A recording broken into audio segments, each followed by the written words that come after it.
Welcome back to the Crypto's Key conversation. We're going to start with this tweet here from our current chairman, Gensler of the SEC. Says, we at the SEC charged Genesis and Gemini for the unregistered offer and sale of the crypto asset securities through Gemini Earn. Crypto intermediaries need to comply with our securities laws. This protects investors. It promotes trust in markets. It's not optional. It's the law. So let's take a quick listen into this clown. Platforms that offer crypto lending need to comply nonetheless. This helps protect investors. It increases trust in our markets. Getting these platforms to comply with the securities laws will benefit investors and the crypto market.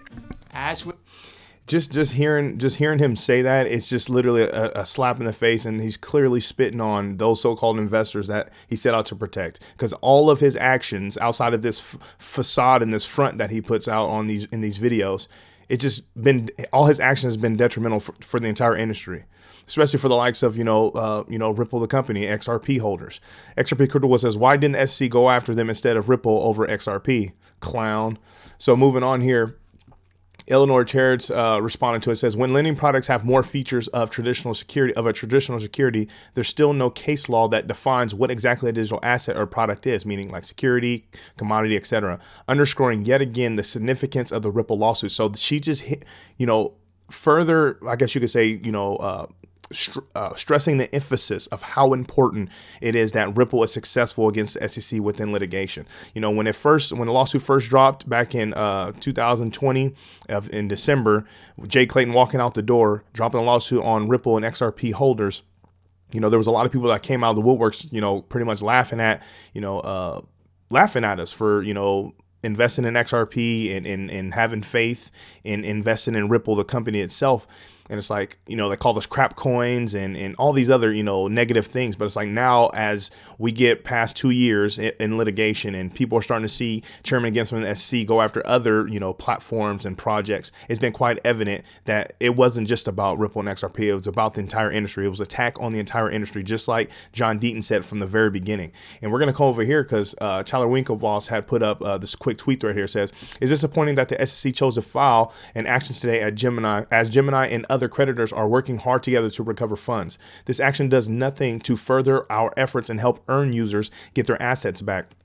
Their behavior is totally counterproductive. And straight up, I literally put right over the target. He continues to says, as a matter of background, the Earn program was regulated by the NYDFS, and we've been in discussions with the SEC about the Earn program for more than 17 months. Does this sound familiar to you? Does it sound like, Ripple going into meeting with them month after month and, having their reports that were produced and they were completely transparent? It doesn't matter. It doesn't matter to the SEC. When they have their specific agenda, whatever the reason that may be, they're coming after you. It doesn't matter when you're trying to be compliant and you're trying to do things the right way. So he continues, they never raised the prospect of enforcement action until after Genesis Pulse withdrawals on November 16th. So look, they never raised the prospect of any enforcement. Doesn't it sound like, Ripple? Like it sounds like the exact same thing. There's been questions that were brought up in these meetings of like, okay, how do we move forward? Are we doing this right? Is anything wrong? Here's kind of what we're doing. Nothing was brought up. And there's been, stuff that's been brought up based on the research of, the XRP community that's been showing like, when it comes to Ripple bringing up certain specific and pertinent questions within those meetings, it's like, no, they've been kind of turned around or they kind of changed the conversation, if you will. Like, oh, we're not talking about that. We're going to talk about this. So it's like people are trying to do the right thing, but the SEC don't care. Chairman Gensler does not care. And it's been evident. He continues, despite the ongoing conversation, the SEC chose to announce their lawsuit to the press before notifying us. Look how shameful it is. Notifying to the press without notifying us.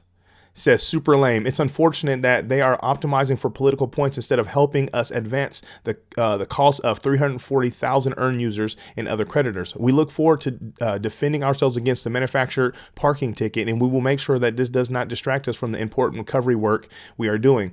But seriously, what is the point of urgency here? The Earn program has been shut down for almost 2 months. For the avoidance of doubt, Gemini has always worked hard to comply with all relevant laws and regulations. Any suggestions to the contrary is unsupported by the facts.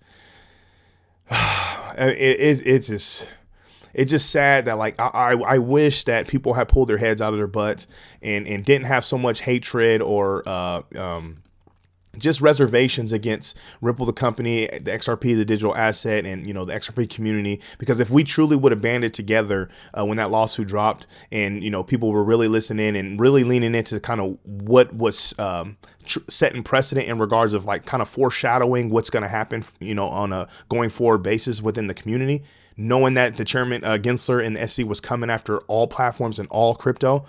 Like if we all would have came together, just like the decentralized community of the XRP community came together to put in the great work to bring up, hashtag ETHgate and Ethereum Free Pass timeline and all those good things, right? If we came together and band together against the SEC, the outcome could have been totally different. I mean, absolutely. It's just unfortunate, but we are where we are, and all we can do is keep fighting the best we can. This is from Tom Emmer. So we've been waiting for this new day that he's been talking about. It says, Gary Gensler is once again late to the game, protecting no one. Quite clear that his political regulation through enforcement strategy hurts everyday Americans. He says, we can expect proactive guidance instead of leaving the industry to interpret the rules of the road through through your after the fact enforcement actions ? And then XRP Critical says, what are you going to do about Gary? I mean, that's literally like, when's this new day? When are you going to,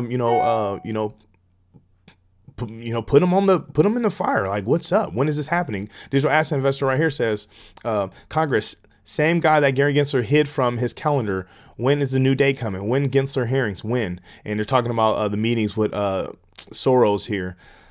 I mean, there's just so much going on. It's just sickening. This is government officials that are supposed to be protecting us everyday investors. And it's like, who are you really protecting? You're just hurting us. This digital asset investor, this is solid. It says prediction. Gary will take a page from the Jay Clayton playbook. He is in the process of dropping several lawsuits against the crypto industry to tie it up. He will then step down if it really is a new day, Tom Emmer, and Congress won't let him just go off into the sunset. And I mean, that's straight up.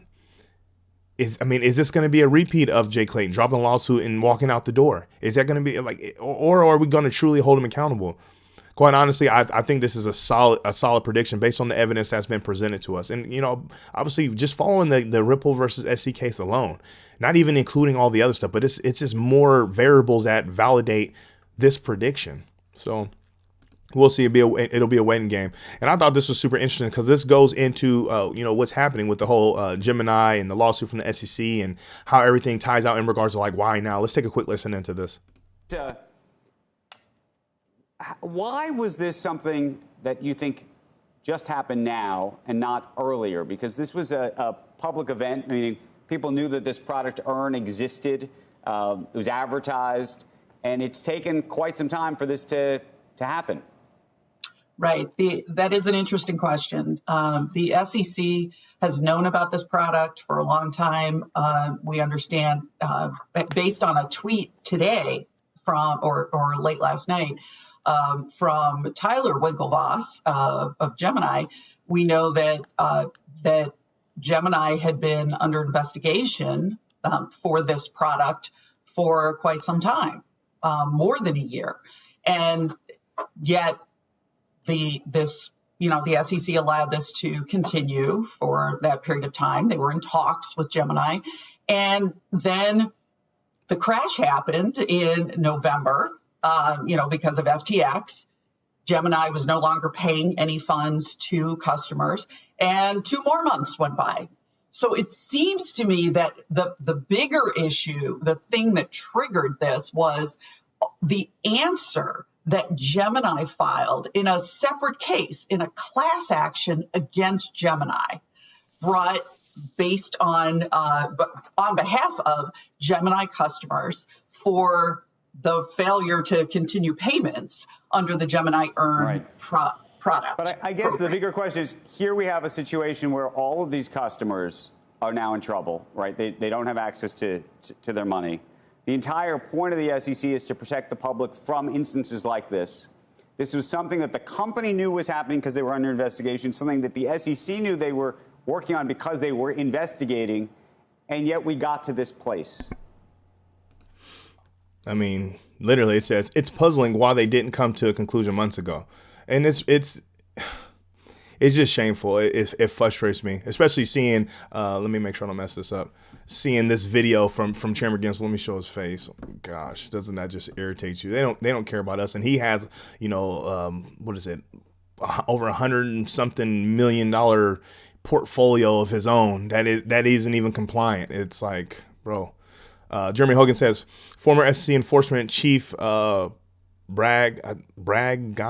Ganka is puzzled as to why the SEC knew about the Gemini lending program but allowed it to continue for at least a year before telling it to stop. I wonder what she'd say about the 5 to 6 years the SEC allowed Ripple to sell XRP. And that's what we're talking about here in this video. It's like, if you look at the similarities and the correlations and just how things kind of match or mimic in a sense, it's like this.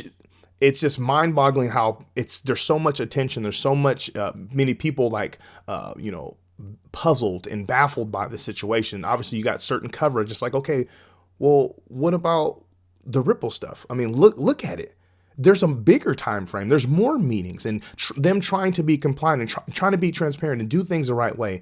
And it's like, boom, they dropped the lawsuit. And it's like, now, we're here to this point. Why didn't we figure this out together sooner? Hopefully something really comes out of this, and really this whole new day that, Congressman Tom Emmer talks about is coming. This is from John Deaton. It says, it's easy. Gensler and the SEC waited until the moment they could cause maximum pain to help achieve the agenda being pursued. Dave Weisberger said, or Berger, as cynical as this sounds, it is true. In addition to this action being locking the barn door after the horses have bolted, his action will directly harm efforts to help investors recover their assets, which is the most shameful part about it, because you're literally not protecting investors, and you're not adding trust in the markets. John Dean says maybe the SEC will become the second largest creditor in a Gemini bankruptcy like it is in the BlockFi bankruptcy. That's how the SEC operates under Gary Gensler. He protects investors somehow by making sure the SEC is at the front of the bankruptcy line ahead of customers.